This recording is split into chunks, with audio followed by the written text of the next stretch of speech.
É esse que é o ponto. Só que hoje, falar contra o darwinismo, o evolucionismo, é quase dar um tiro no pé acadêmico, porque Vão chamar de negacionista, né? negacionista virou um mantra. Sabe, na verdade, em alguns pontos, a universidade, ela tem virado, e eu acho que eu posso fazer essa crítica aqui, porque o mundo acadêmico é um mundo para você fazer a crítica.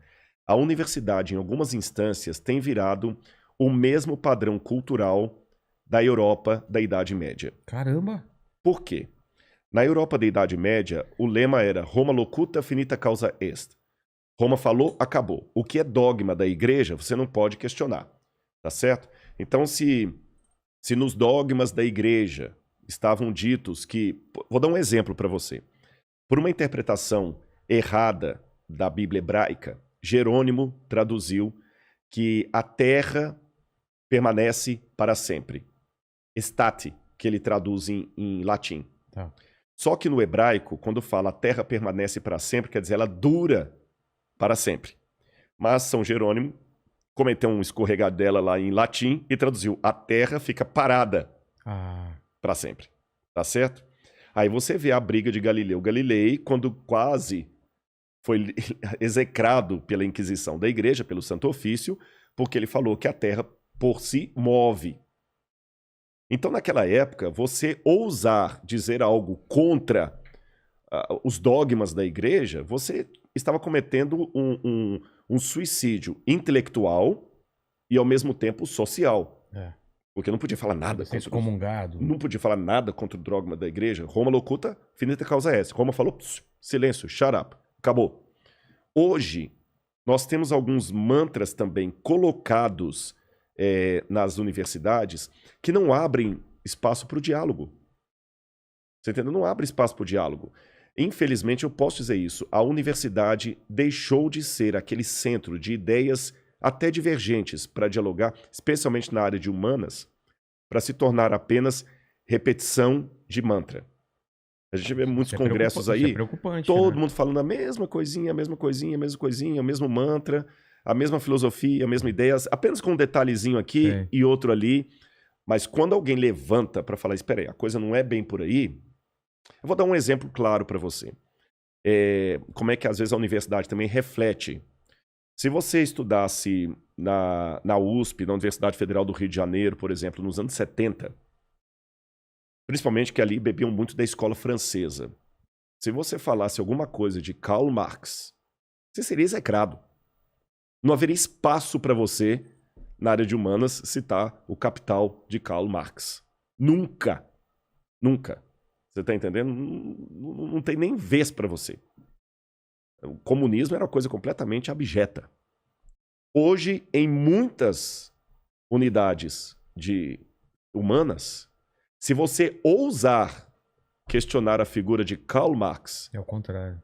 Você vai ser execrado quase como Galileu Galilei foi na época do Santo Ofício. Caramba. Ouse, numa faculdade de sociologia de muitas instituições públicas, falar que você discorda de Karl Marx. Você entendeu? Você tá perdido ou Gramsci. Ou fale contra Gramsci. O pessoal vai te execrar. Então, você vê que a universidade, o Anísio Teixeira já dizia que a universidade deveria ser o lugar onde as ideias contrárias deveriam encontrar e viver em harmonia. Foi por isso que ela surgiu.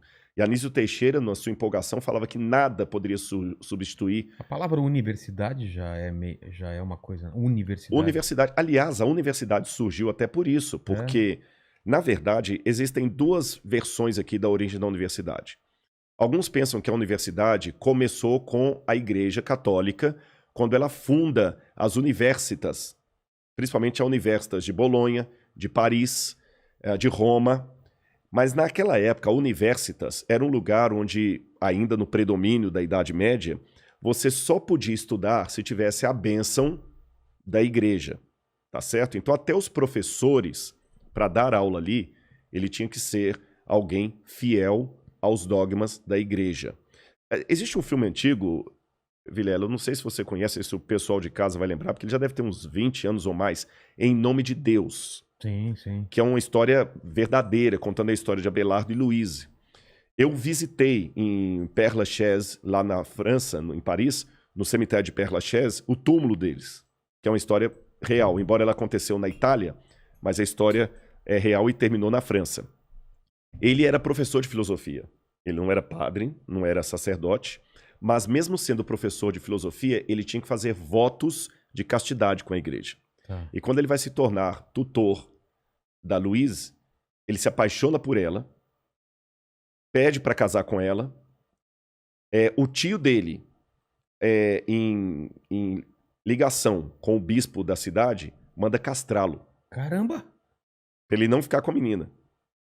Aí ele se torna padre, castrado, e ela se torna freira. E eles constroem monastérios de clausura, um perto do outro. E ficavam trocando cartas de amor a vida toda, Nossa, até morrer. que desespero. Você nunca mais se vê. É bonito, é triste, mas é bonita. bonito, né? E você lê as cartas deles ali, ele pra ela pra ele, né? Falando assim, que sentimento é esse? Bom, mas essa história ilustra o que eu quero dizer. Naquela época, ele era professor, mas ele não podia se dar ao luxo de casar só porque ele era um professor formado por uma universitas. Todo mundo que estudava lá tinha que ter, em primeiro lugar, o título de teologia. Por isso que quase todos os que formavam nas universidades eram primeiro teólogo para depois ser outra coisa. Tá. Com o tempo, na época de Tomás de Aquino, Carlos Magno, que a igreja começa a valorizar a filosofia aristotélica, eles começam a falar, então tá bom, a filosofia, que era ancila teológica, como se diz em latim, a serva da teologia, agora ela é a mãe da ciência. Então quando você estuda lá, você tem que ser, em primeiro lugar, filósofo. É por isso que a gente, quando faz doutorado, na América, eles chamam de PhD, doutorado em filosofia, mas o cara é físico. Mas ele é um PhD, doutor em filosofia. Ele é médico, né? Ele é pastor, mas ele fez um PhD, doutorado em filosofia. Nunca estudou filosofia. Filosofia virou nome genérico. Entendi. Então você não tinha como escapar da filosofia eclesiástica, tomista, aristotélica, Santo Tomás de Aquino, e da teologia. Você não podia nem falar assim, não, então tá bom, então eu desisto de ser professor, eu vou casar com a menina que eu tô... Não. Não tinha essa opção. Não tinha essa opção. Hoje, a academia, eu sei que muita gente está assistindo, está se revirando, porque não está aceitando o que eu estou falando, mas é a mais pura verdade. Está chegando uma época em que os alunos universitários têm que aprender a questionar a própria universidade. Porque esse é o papel da universidade. Fazer o aluno ser mais do que simplesmente o refletor do pensamento alheio. Reproduzir o pensamento alheio. E hoje nós estamos produzindo acadêmicos em série. Você vê as pesquisas, as teses, os artigos científicos, é material em série. Você está entendendo? Especialmente na área de humanas, que é a área que eu sou. Não estou falando de todas.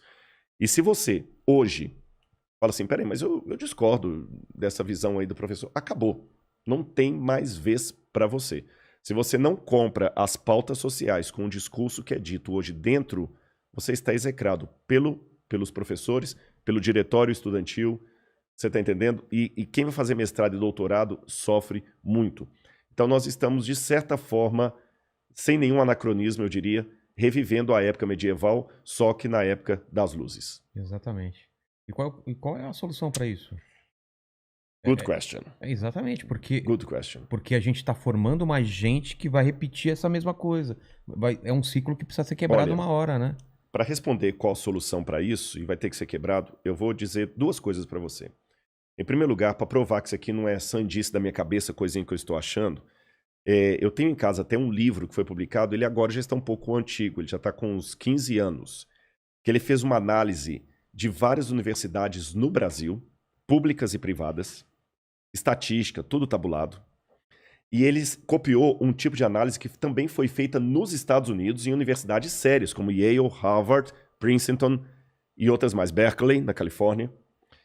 E essas pesquisas mostraram que o índice de pensamento próprio e positivo e pessoal, melhor dizendo, pensamento pessoal de alunos universitários é baixíssimo. Então.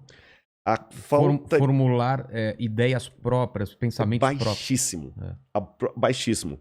A incapacidade de alunos de grandes universidades do Brasil e do exterior de produzir um texto com ideias próprias é baixíssima. Alunos, nota A, que quando você pergunta para ele questões conteudistas, ele gabarita.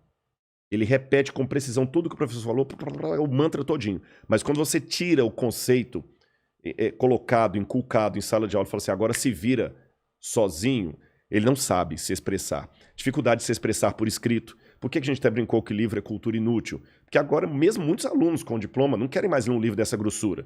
Eles querem assistir um videozinho de 3 minutos que dá um resumão para ele ali. Exatamente. Você tá entendendo? Ou então ler uma resenha lá e boa. Tem filme sobre isso? Tem filme, clássicos. Os jovens não querem mais ler os clássicos. O pessoal cita Voltaire, mas nunca leram Voltaire. Cita Aristóteles, mas nunca leram a Ética Nicômaco. Pega só trechos E só trechos. A não ser que o professor exige na matéria dele. Olha, eu quero aqui que vocês leiam... eu estou dando uma matéria para vocês, por exemplo, aqui de Nietzsche, e eu gostaria que vocês lessem o Anticristo de Nietzsche, de capa a capa, beleza. Mas fora esses dados, a maior parte dos alunos nunca leram os autores clássicos que eles estão citando.